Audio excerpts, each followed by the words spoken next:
چیز آپ سے کیا فرمائی کہ جلد بازی والی دعا قبول نہیں ہوتی. اس وقت آپ سے نے کیا فرمایا, اس کا مفہوم ہے کہ جلد بازی سے کیا مراد ہے کہ انسان جب اللہ سے دعا مانگتا ہے اور پھر آگے یہ کہنے لگ جاتا ہے کہ میں نے تو دعا کی تھی لیکن میری دعا تو قبول ہی نہیں ہوئی. ایسا کیسے ہوتا ہے کہ ایسا ہوتا ہے نا کہ اکثر ہم دعا کرتے ہیں اور ہم ایکسپیکٹ کرتے ہیں کہ فوراً ہی ہمیں رزلٹ نظر آ جائے. مطلب کل رات کو تو میں نے ہونڈا سیوک مانگی تھی, اب صبح میں اٹھوں گا تو وہ فرشتے ہونڈا سیوک اٹھا کے پورش میں لا کے کھڑی کر دیں گے. That's what we expect.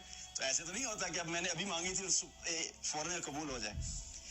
Ayub علیہ السلام جب بیمار ہوئے تو اللہ کی بارگاہ میں دعا کرتے رہے. کتنا عرصہ دعا کی؟ 18 سال. اللہ کے نبی ہیں, ہم بندہ نہیں ہے, اللہ کے نبی ہیں, لیکن نبی ہونے کے باوجود 18 سال دعا کی. 18 سال کے بعد اللہ سبحانہ تعالیٰ نے ان کی دعا کو قبول کیا اور ان کو اس مشکل سے نجات دلائی. تو ڈیوریشن کتنی ہے ہم میں سے کسی کو پتہ نہیں ہوتا ہے کہ ہماری دعا کس وقت قبول ہونی ہے. لیکن پوائنٹ یہاں پہ کیا ہے کہ ہمیں گیو اپ نہیں کرنا, ہمیں جلد باز نہیں ہونا, ہمیں فوراً اس چیز پہ کنکلوژن نہیں لے آنا کہ نہیں ہماری دعائیں قبول نہیں ہوتی. میرا ایک دوست ہے, اس کی جب شادی ہوئی تو اس کے یہاں اولاد نہیں تھی. 1 سال گزرا, 2 سال گزرے, 3 سال گزرے. فیملی کے اندر جب 2 سے 3 سال گزرتے ہیں تو ویسے ہی باقی فیملی والوں کے پیٹ میں درد ہونا شروع ہوتا ہے کہ پتہ نہیں اولاد کیوں نہیں ہو رہی. سو اب میرے سے بات ہو رہی ہے اس سے, تو مجھے کہتا ہے کہ یار تیمور جو ہے میری اولاد نہیں ہو رہی تھی, لیکن مجھے لوگوں نے بڑا کہا کہ فلاں مزار پہ چلے جاؤ, فلاں جگہ پہ چادریں ڈالو, فلاں جگہ پہ یہ کرو. کہتا ہے میں نے بھی ایک فیصلہ کیا تھا کہ میں بھی ڈھیٹ ہو کے اپنے رب کے سامنے بیٹھ گیا.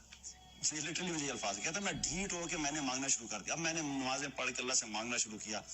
1 سال, 2 سال, 3 سال, 4 سال, 5, کہتا ہے 8 سال کے بعد اللہ تعالیٰ نے مجھے اولاد دی, اور اولاد دی کیا دی؟ ٹوینز دیے. میں نے کہا یار تو بڑے صورتی دعا مانگی سی, مطلب 8 سال کے بعد ٹوینز دیے. سبحان اللہ. تو مطلب پوائنٹ کیا تھا, کہتا ہے میں بھی ڈھیٹ ہو کے مانگتا رہا کہ میں بھی اسی سے مانگوں گا جس نے فیصلہ کرنا ہے. تو مجھے 8 سال کے بعد اولاد اللہ تعالیٰ نے عطا فرمائی. تو کیا مطلب ہے کہ جلد بازی جب ہم کرتے ہیں کسی چیز میں تو اس پہ بھی دعا قبول نہیں ہوتی. ہمیں کنکلوژن پہ فوراً جمپ نہیں کرنا چاہیے, ہم نے مانگتے رہنا. کب قبول ہوگی؟ کچھ ایسی دعائیں ہوتی ہیں جو اللہ واقعی فوراً قبول کر رہے ہیں. ہمیں اپنی زندگی میں نظر آتا ہے کہ ابھی دعا کی تھی, 5 منٹ نہیں گزرتے آپ کو نظر آتا ہے کہ دعا قبول ہوگی. کچھ ایسی دعائیں ہوتی ہیں جن کو آپ ہفتہ, 2 ہفتہ, مہینہ کرتے رہتے ہیں, اس کے بعد آپ کو رزلٹ نظر آتا ہے.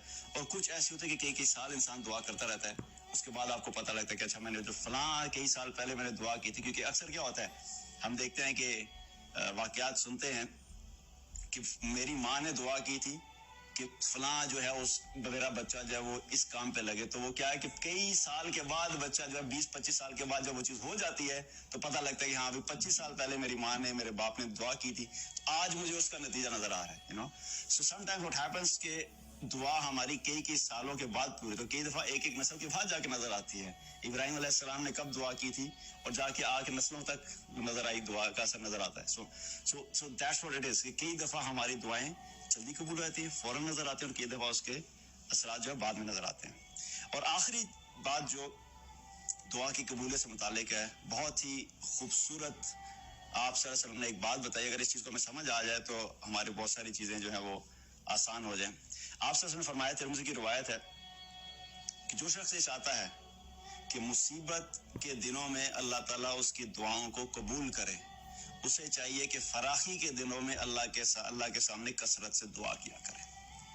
کیونکہ اگر ہم اپنی زندگی کا جائزہ لیں کہ جب بھی ہمارے اوپر مصیبت آتی ہے, کوئی پریشانی آ گئی, مالی تنگی آ گئی, بیماری آ گئی, جاب کا پرابلم آ گیا, بزنس میں پرابلم آ گیا, فیملی میں کوئی ایشو آ گیا, اولاد کا کوئی ایشو آ گیا, اس وقت اگر ہم دیکھیں تو ہماری دعاؤں کی جو فریکوینسی ہے اور ہماری دعاؤں کی جو شدت ہے وہ بڑھ جاتی ہے.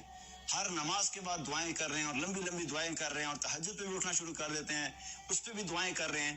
جو ہی ہماری مشکل اور مصیبت دور ہوتی ہے, اللہ تعالیٰ اس مصیبت کو ٹال دیتا ہے, فراخی آ جاتی ہے, اس وقت کیا ہوتا ہے, اللہ ہمیں بھول جاتا ہے. اس وقت دعاؤں کی وہ کیفیت نہیں رہتی. اس وقت ہم بالکل ایسے ہو جاتا ہے جیسے کچھ تھا ہی نہیں. اللہ ہماری زندگی سے ویسے ہی جو ہے نا وہ باہر ہو جاتے ہیں. تو کیا ہے کہ جب فراخی کی حالت ہو, جب اللہ نے مال عطا فرمایا ہے, جب اللہ نے عافیت عطا فرمائی ہے, جب اللہ نے آسانی عطا فرمائی ہے, اس صورت میں کیا کرنا ہے کہ اس صورت میں ہمیں کثرت سے دعاؤں کا اہتمام کرنا ہے. کیونکہ جو شخص فراخی کے دنوں میں اللہ کو یاد رکھتا ہے, تو یاد رکھو کہ اللہ مشکل کے دنوں میں اس شخص کو یاد رکھتا ہے. جو فراخی کے دنوں میں اللہ کو بھول جاتا ہے, پھر مصیبت کے دنوں میں, مشکلات کے دنوں میں اللہ بھی اس کو یاد نہیں رکھتا. اور یہ ویسے بھی دیکھا جائے تو یہ تکبر کی نشانی ہے، کیونکہ اللہ کو ایسے لوگ ناپسند ہیں کہ جو دعا نہیں کرتے، اللہ کو ایسے لوگ ناپسند ہیں کہ جو اللہ سے مانگتے نہیں ہیں، اور اللہ کو ایسے لوگ پسند ہیں جو اللہ سے کثرت سے مانگتے ہیں. چاہے آپ کی ساری اسٹریٹجی اور سب کچھ آپ کے کنٹرول میں بھی ہے، اس کے باوجود اللہ سبحانہ تعالیٰ یہ دیکھنا چاہتا ہے کہ میرا بندہ میرے پہ ڈیپینڈنٹ ہے، میرا محتاج ہے. اللہ کو یہ بندے کی محتاجی، جو بندہ اپنی محتاجی اللہ کے سامنے شو کرتا ہے، وہ اللہ کو بہت پسند ہے. تو فراخی کے دنوں میں دعاؤں کو کثرت سے کریں تو انشاءاللہ مشکل کے دنوں میں اللہ تعالیٰ آسانی کا معاملہ فرمائے گا اور ہماری دعاؤں کو قبول فرمائے گا.